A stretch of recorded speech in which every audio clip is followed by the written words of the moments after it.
Hello everyone, कैसे हैं आप सभी। स्वागत करती हूं आपका अपने चैनल रूहल क्लासेस में। आज इस वीडियो में हम ईवीएस के कुछ सम इम्पोर्टेंट पॉइंट्स करने वाले हैं जो कि सीटेट के लिए इम्पोर्टेंट है। ये आज की हमारी ये लास्ट वीडियो हुई ईवीएस की। मैंने आपके सारे टॉपिक्स कंप्लीट करवा दिए हैं और आपका जो ईवीएस का 15 नंबर का जो कंटेंट आता है वो इन्हीं टॉपिक्स में से आएगा। इससे बाहर आपके 15 नंबर का ईवीएस नहीं आएगा।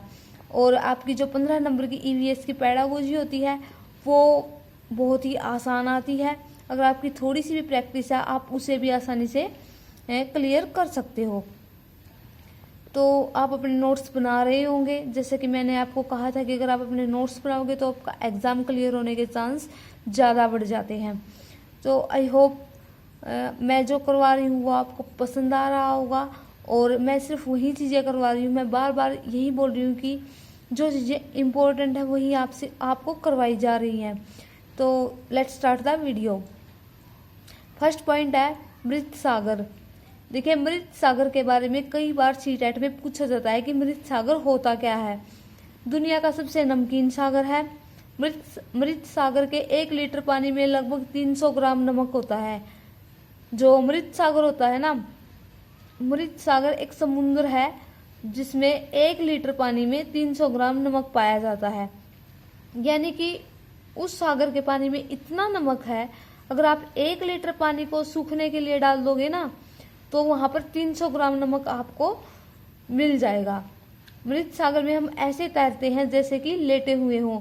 मृत सागर में आपको पता है कि जो बच्चे साइंस बैकग्राउंड से हैं उनको पता होगा कि जब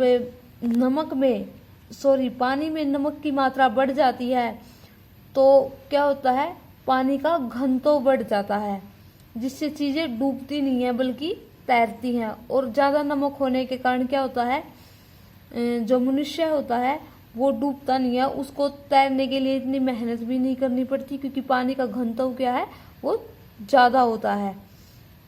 इसलिए मनुष्य ऐसा लगता है कि उसमें लेटा हुआ हो जबकि मनुष्य तैर रहा होता है। नेक्स्ट है एनीमिया। अगर आपसे मृत सागर के बारे में पूछा गया तो सिर्फ इतना ही पूछा जाएगा जितनी ये 3-4 लाइनें लिखी हुई है। नेक्स्ट पॉइंट है एनीमिया। जब रक्त में हीमोग्लोबिन या आयरन की कमी होती है तो उसे हम एनीमिया बोलते हैं। और इसका दूसरा नाम क्या है, रक्त क्षीणता। यानी कि खून में, मनुष्य के शरीर में खून की कमी हो जाना, उसी को ही रक्त क्षीणता या एनीमिया बोलते हैं। इसके क्या बचाव है, जिस व्यक्ति को भी एनीमिया हो जाता है उसे गुड़, आंवला और हरी पत्तेदार सब्जियां खानी चाहिए।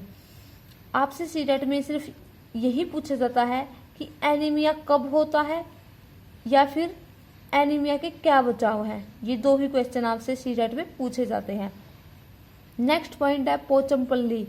पोचमपल्ली आंध्र प्रदेश में है। यहाँ के ज्यादातर परिवार बुनकर हैं। जो पोचमपल्ली है वो एक जगह का नाम है और वो जगह कहाँ है, वो है आंध्र प्रदेश में। देखिए, आप सीटेट में कई ऐसी जगह के नाम पूछे जाते हैं जो कि हम आमतौर पर नहीं पढ़ पाते, लेकिन ये सारी चीजें एनसीईआरटी की बुक में दी हुई है इसलिए आपसे पूछी जाती है।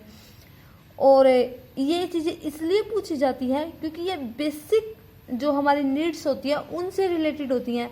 अब पोचमपल्ली में क्या है, पोचमपल्ली में वहां पर सिल्क की साड़ियां बनती है, इसलिए एनसीईआरटी में इस टॉपिक को डाला गया है। और वहां के ज्यादातर परिवार क्या है, बुनकर हैं। आपसे पोचमपल्ली के बारे में सिर्फ इतना ही पूछा जा सकता है कि पोचमपल्ली कहाँ है। एक बार ये क्वेश्चन में भी आया भी है, तो आंसर होगा आंध्र प्रदेश। उसके बाद है हांगकांग। ये चीन में है। हांगकांग क्या है, एक जगह का नाम है जो कि चीन में है। यहाँ लोग सांप खाते हैं। इस खाने को लिंगहू फेन कहते हैं। जो सीटेट में किस तरीके से क्वेश्चन आता है इस टॉपिक से, इस पॉइंट से, कि एक बच्चा अपनी माँ के साथ बाजार जाता है और वो कुछ खाने की मांग करता है, तो वहाँ पर होटल में उनको वो लिंगहू फेन ऑर्डर करते हैं। तो वो किस देश से या किस जगह से रिलेटेड है, तो आंसर होगा हांगकांग। और हांगकांग कहाँ है, चीन में। या फिर आपसे पूछा जाता है कि जो डिश सांप से बनाई जाती है उस डिश का क्या नाम है, तो लिंगहू फैन। ये सिर्फ 2 ही चीज़ें इंपॉर्टेंट है, एक तो हांगकांग और लिंगहू फैन। आपसे इन्हीं के बारे में पूछा जाता है।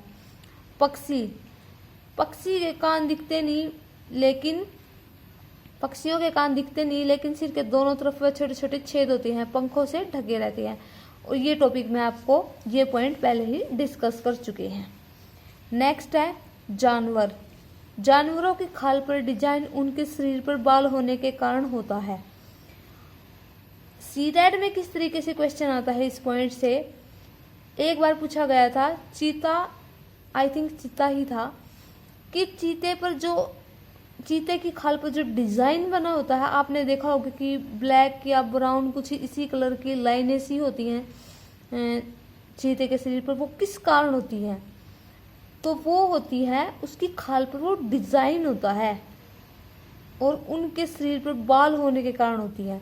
यानी कि जो उनके शरीर पर बाल उगे हुए होते हैं ना, वो इसी डिजाइन में होते हैं, इसी कारण उनका जो शरीर है वो इस तरीके से दिखाई देता है। तो आंसर होगा शरीर पर बाल होने के कारण। वो बाल इसी डिजाइन में होते हैं, न कि उन पर डिजाइन किया होता है, वो प्राकृतिक रूप से ऐसे ही होते हैं। तो ये कुछ 5-6 चीज़ें थी जो मैंने आपको इस लास्ट वीडियो में करवाई हैं, और मैं आपकी पूरी ईवीएस कंप्लीट करवा चुकी हूँ। अगर किसी ने नहीं देखी है तो प्लीज़ आप चैनल पर जाकर सारी चीज़ों को रिवाइज कर सकते हो, और जो सब्सक्राइबर न्यू हैं वो अपनी स्टडी को कंटिन्यू करने के लिए हमारी वीडियो देख सकते हैं, और ताकि उनका एग्ज़ाम जल्दी से क्लियर हो सके। तो आई होप गाइज आपको चीज़ें पसंद आई होंगी। मैंने आज इस वीडियो में जो करवाया वो इम्पोर्टेंट था, क्योंकि आज की वीडियो में 5 या 6 टॉपिक हैं जो कि इम्पोर्टेंट थे। तो ठीक है, अब हमारी ईवीएस कंप्लीट हो चुकी है। अब हम सीडीपी के बारे में नेक्स्ट वीडियो मेरी सीडीपी यानी कि चाइल्ड डेवलपमेंट के बारे में होगी। तब तक के लिए आप पढ़ते रहना। Thank you.